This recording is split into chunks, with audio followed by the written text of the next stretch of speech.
ओम नमः शिवाय। हर हर महादेव। जय शिव शंभू। दोस्तों, इस दिन शिवलिंग पर चढ़ाएं बेलपत्र बोले या बीज मंत्र, हर मनोकामना आपकी होगी पूरी। दोस्तों, आज इस वीडियो में बेलपत्र संबंधित हम आपको वहां जानकारियां देने जा रहे हैं जिसको अगर आप लोग प्राप्त कर लेते हैं और इन उपायों को अपने जीवन काल में अपना लेते हैं तो आपकी कोई भी मनोकामना हो वो जरूर पूर्ण होगी। क्योंकि भगवान भोलेनाथ जी को जो हम बेलपत्र चढ़ाते हैं वो कोई साधारण बेलपत्र नहीं रह जाता है बल्कि साक्षात महादेव का प्रसाद बन जाता है। दोस्तों, आप अपने जीवन काल में कितना ही परेशान हो, कितनी बड़ी दिक्कत में हो, आपको एक बात जानना चाहिए कि अगर आपको भगवान भोलेनाथ जी का आशीर्वाद मिल गया तो आपकी कितनी बड़ी परेशानी हो वो हमेशा हमेशा के लिए खत्म हो जाएगी। इसलिए आप भी चाहते हैं कि आपके पूरे परिवार पर भगवान भोलेनाथ की कृपा बनी रहे तो कमेंट बॉक्स में तुरंत दें हर हर महादेव, ओम नमः शिवाय। और अभी तक आपने वीडियो लाइक नहीं किया है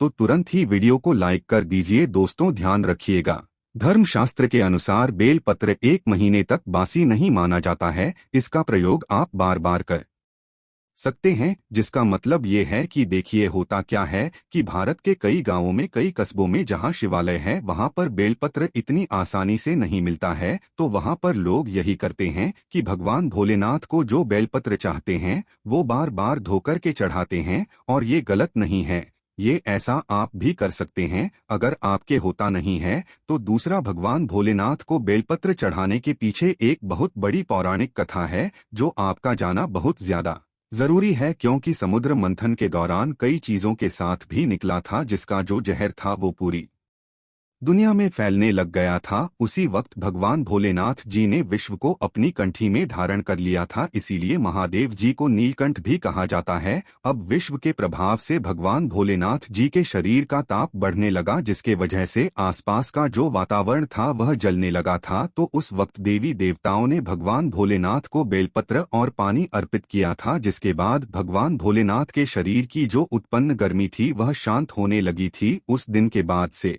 बेलपत्र भगवान भोलेनाथ को चढ़ाने की परंपरा चली आ रही है। मतलब अगर आप भगवान भोलेनाथ को बिल्वपत्र चाहते हैं और एक तरफ 1000 कन्याओं को खाना खिलाते हैं तो ये बराबर माना जाता है, इतना शुभ होता है भगवान भोलेनाथ को बेलपत्र चढ़ाना। कहावत तो यहाँ पे दोस्तों की अगर कोई व्यक्ति प्रतिदिन भगवान भोलेनाथ को बेलपत्र चढ़ा रहा है तो उसका काल भी कुछ नहीं बिगाड़ सकता, जैसा हमने आपको स्टार्टिंग में ही बता दिया था दोस्तों कि भगवान भोलेनाथ बहुत ही भोले हैं। वो किसी भी व्यक्ति की हल्की सी पूजा से, साधना से प्रसन्न हो जाते हैं। लेकिन एक बात का ध्यान रखिएगा और सावधान हो जाइए, क्या अगर आप भगवान भोलेनाथ के सामने गलत तरीके की पूजा करते हैं तो दोस्तों मान के चलिए आपको भगवान भोलेनाथ का क्रोध भी झेलना पड़ सकता है। तो बेलपत्र जो होता है दोस्तों वो भगवान भोलेनाथ को चढ़ाने का बहुत ज्यादा शुभ है। लेकिन बेलपत्र कुछ आप दिन ऐसे हैं जब नहीं तोड़ सकते हैं। जैसे किस किस दिन आप बेलपत्र नहीं तोड़ सकते तो कुछ खास स्थिति है जिनका आपको ध्यान रखना होगा। कहीं लिख लीजिए, अष्टमी, नवमी, 10वीं अमावस्या और पूर्णिमा, इस दिन आप बेलपत्र नहीं तोड़ सकते हैं। बेलपत्र भगवान भोलेनाथ को सोमवार को चढ़ाया जाता है, लेकिन सोमवार के दिन भी भगवान भोलेनाथ के लिए बेलपत्र नहीं तोड़ा था। बेलपत्र जब भी आपको तोड़ना हो तो रविवार के दिन तोड़ लीजिए और किसी भी सप्ताह के दोपहर के बाद आप बेलपत्र नहीं तोड़ सकते हैं। इन चीजों को आप लोग क्या ध्यान रखिएगा, क्योंकि जो बेल वृक्ष होता है इसमें माता पार्वती जी, भगवान भोलेनाथ और बेल वृक्ष की जड़ में भगवान ब्रह्म का वास होता है। इसलिए दोपहर के बाद इसके पत्ते या इसकी डंडी कभी भी नहीं तोड़नी चाहिए। दोस्तों, कुछ लोग क्या करते हैं कि बेल वृक्ष की लकड़ियां जलाते हैं। दोस्तों, आज एक बात ध्यान रखिएगा, कभी भी बेल वृक्ष की लकड़ियों को किसी भी स्थिति में नहीं जलाना चाहिए, ये बहुत अशुभ होता है। इससे आप अपने घर पर दरिद्रता को न्योता देते हैं। ये बातें आपको कहीं भी जाने को नहीं मिलेंगे जो आज आपको हम बताने जा रहे हैं। यकीन मानिए दोस्तों, आपने बेलपत्र के वहां उपाय कर लिए जो आपको हम बताने जा रहे हैं। आपके घर में सुख समृद्धि का वास होगा। आपके जीवन काल में जो धन आना बंद हो गया था उसका आगमन वापस से चालू हो जाएगा। आपके घर जो घर के बच्चे हैं वो विद्वान बन जाएंगे। आप अगर किसी रोग की वजह से बहुत परेशान थे, टूट चुके थे इलाज करा करा के, तो उस तरीके के रोग से आपको छुट्टी मिल जाएगी। दोस्तों, आखिर बेल वृक्ष और बेलपत्र की उत्पत्ति कैसे हुई थी? सबसे पहले तो आप ये जान लीजिए। देखिए, इस स्कंद पुराण के अनुसार पार्वती जी के कुछ पसीने मंत्राचल पर्वत पर जा गिरे थे, जहां से एक पौधा हुआ था जिसको बेल वृक्ष कहा जाता है, और बेल पत्र के हर पत्ते में भगवान भोलेनाथ का वास होता है। देखिए दोस्तों, होता क्या है कि शायद ये बात आपको ना पता हो कि एक के व्यक्ति के जीवन में जो भी परेशानियां आती है, बीमारियां आती है, रोग आते हैं, वो 3 तरीके के दोषों से आती है। वो कौन कौन से दोष है?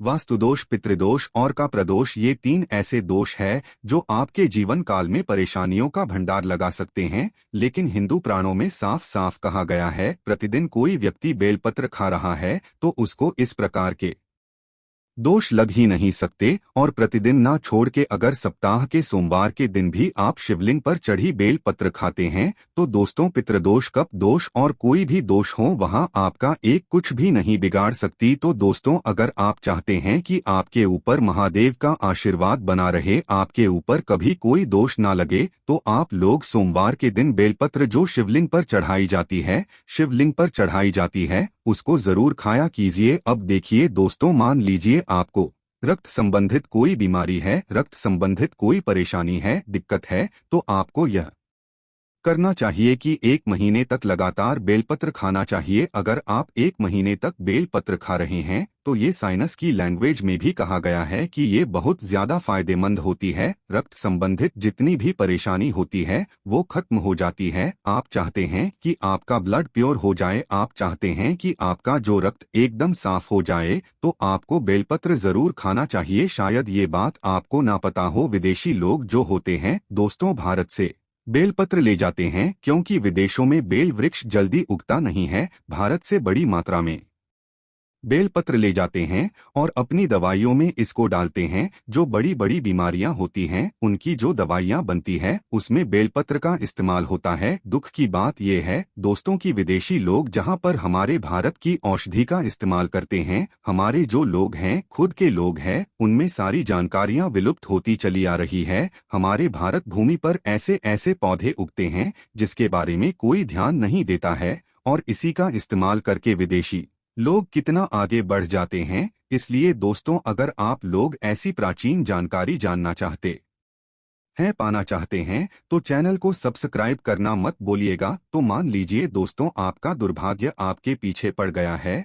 और आप टूट चुके हैं अपने दुर्भाग्य की वजह से। देखिए होता क्या है दोस्तों, हमारे जीवन काल में जो दुर्भाग्य हमारे पीछे पड़ जाता है, तो हम किसी भी कार्य को करेंगे, काम को करेंगे, वो पूर्ण हो ही नहीं सकता। आप कितनी मेहनत कर लीजिए, परिश्रम कर लीजिए, आपको उसका फल मिल ही नहीं सकता। तो ऐसे में आपको क्या करना चाहिए?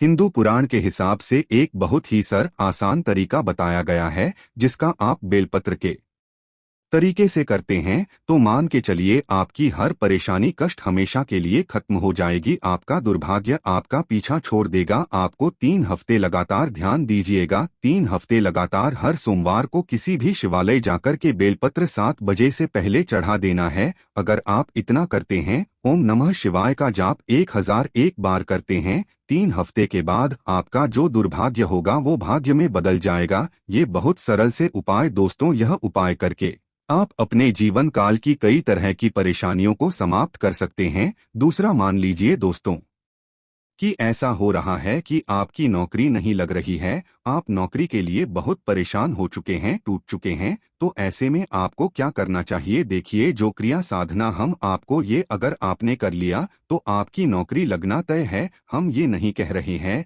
कि आप नौकरी की तैयारी नहीं कर रहे हैं, आपकी नौकरी लग जाएगी। हम ये कह रहे हैं नौकरी की तैयारी कर रहे हैं, नौकरी नहीं लग रही थी तो नौकरी लग जाएगी। 1 महीने के लिए आप तामसिक भोजन छोड़ दीजिए।